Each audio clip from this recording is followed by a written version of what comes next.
Like all fandoms, Pokemon has been throughout the years home to many disagreements. Which generation was best? Did this or that Pokemon game suck? And all kinds of complaints ranging from Gen 5 having an ice cream cone Pokemon to Hoenn having too much water. Now, we at PokeRebels understand the value of pointing problems out, but we like taking a more active approach by fixing them instead of simply complaining all day. Thus, in this video, we will tackle Gen 1, exploring how Pokemon Yellow can be made a better game in our opinion. But before we do that, let's talk about what this video will not do. First, we will not try to fix bugs and glitches nor introduce Pokemon and moves that are not in the game. And second, we will not go over the learn sets of all Pokemon and fix them. Now, that would be a very good thing to do, but it will make this video too long as there are a lot of improvements to make on those learn sets. That being said, here is the PokeRebel fix for Pokemon Yellow.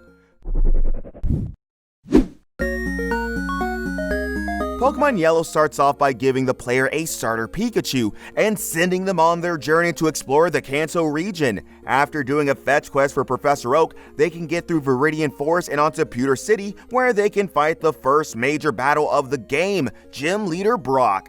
Now, Brock in Yellow, in spite of being a rock-type gym leader with no rock moves, is a fantastically designed fight.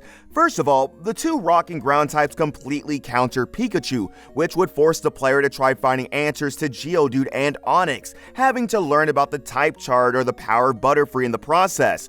Bide is also a nice move to have on Onix for hitting the balance of being a threat at that point without being an actually good move in general. Moving on, the player gets through Mount Moon, where they learn about Team Rocket. From there, they go on to Cerulean City, home to Gym Leader Misty.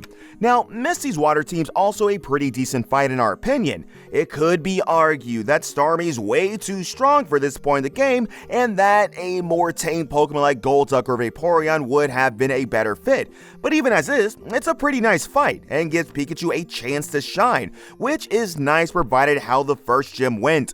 From there, the player gets the SS ticket, goes to the boat, gets HM cut, and then the problems begin.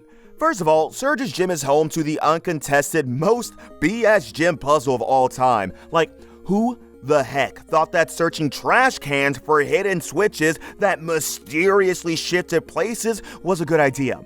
We think that a puzzle based around arrow tiles, much like Giovanni's gym, would work better here. Or even not make any puzzle and have this gym be like the first two would have still been better than whatever this puzzle was. Now, the gym fight itself also is unsatisfactory with its team of one Raichu. A much more interesting team would be the one from Pokemon Red and Blue, where Surge uses a Voltorb and a Pikachu to assist his ace. Voltorb even has Sonic Boom to help Surge damage ground types more effectively.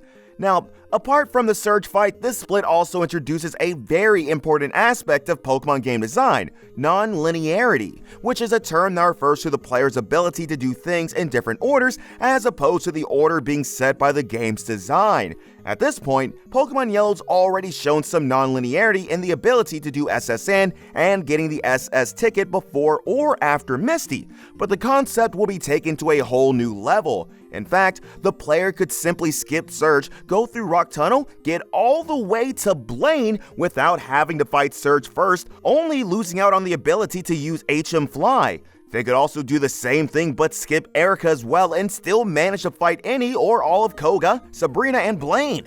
Those being two of the plethora of orders you can play the game in without being punished for it. Kanto is in fact the most non-linear Pokemon game outside of Scarlet and Violet. Now, there are two main types of opinions about this. The first is, this is so nice. I can do whatever I want in any order, which is kind of what people thought about Gen 9 for instance. But there's also a case against non-linearity. See, imagine if you skipped Surge and came back after you defeated Koga. How hard will the gym leader be? Not hard at all. The problem is, with the way Pokemon levels work, playing parts of the game in an order different from the level curve would either put you at too much of a disadvantage or too much of an advantage depending on which kind of path you took. Pokemon Scarlet and Violet players routinely got into this kind of scenario, where they got to some places very underleveled and then had some boring fights elsewhere. This is why some people, including us, think that non-linearity is actually bad and that Pokemon games are more enjoyable if they are mostly linear. Feel free to write a comment below about this being an L take, but we still go by it. Now, here is how we plan to make Kanto more linear. First of all, we'll change HM Flash to require Surge's badge instead of Brock's badge. Then we will make Rock Tunnel into more of a maze by adding twists and turns so that casual players would not be able to traverse the cave without HM Flash. What this does is have it so that the only way to get to Lavender Town is defeating Lieutenant Surge, getting HM Flash, and going through Rock Tunnel. We'll also take a page from Fire Red and Leaf Green's book by adding an NPC at Vermilion to help the player know about Professor Oak's assistant in Route 2 who has the HM and whose placement is extremely random and confusing to find. From there on, the player can go through Rock Tunnel as they normally would, and then all the way to Celadon City, from which they can also access Saffron after giving the guard a fresh water. Once in Celadon, we will require the player to defeat Erica first by putting an NPC in front of the game corner that does not go away until she's defeated, thus preventing the player from skipping her. Once again, we deem the Red-Blue Erica team better, as it has more respectable Pokemon, but we will swap Poison Powder for Stun Spore on both her Grass Poison types to prevent the player from manipulating her good AI. We'll also add a Grass move to Tangela, like Vine Whip or Mega Drain, because it's extremely useless as is. After defeating our powered-up Erica, the player will go on to face Giovanni for the first time in the Rocket HQ. Now, Giovanni's team is kind of underwhelming, but it's not super bad in our opinion, so we'll keep it as is. After beating the bad guys not only in Celadon, but in the Pokemon Tower as well, and freeing the Ghost Marowak, the player can then go through one of the 2 Snorlaxes and onto Fuchsia City. That, or they can try to do Saffron first by beating up Giovanni a second time. Once again, we'll have to fix that. We will make it so that the player has to fight Koga first, as that's most likely the intended gym order. Doing it is pretty simple. All we have to do is make it so that the Rocket Grunt in front of Silph Co requires you to beat Koga before disappearing, or change Saffron City's design to require HM Surf to access Silph Co. The second strategy is actually used in ROM hacks, such as Pokemon Blue Kaizo, and works, because you need Koga's gym badge to be able to surf out of battle. Now, the Koga fight itself also needs some tweaking, as having 3 Venonats is like the weirdest thing of all time. We'll go for this kind of hybrid team, using Pokemon from both his Gen 1 teams with levels around what he has in Red and Blue. After beating Koga, the player can then go on to either Saffron or Cinnabar Island, which will require us to prevent them from doing Cinnabar before they finish Sabrina's gym, maybe through locking the Pokemon Mansion behind some form of progression check.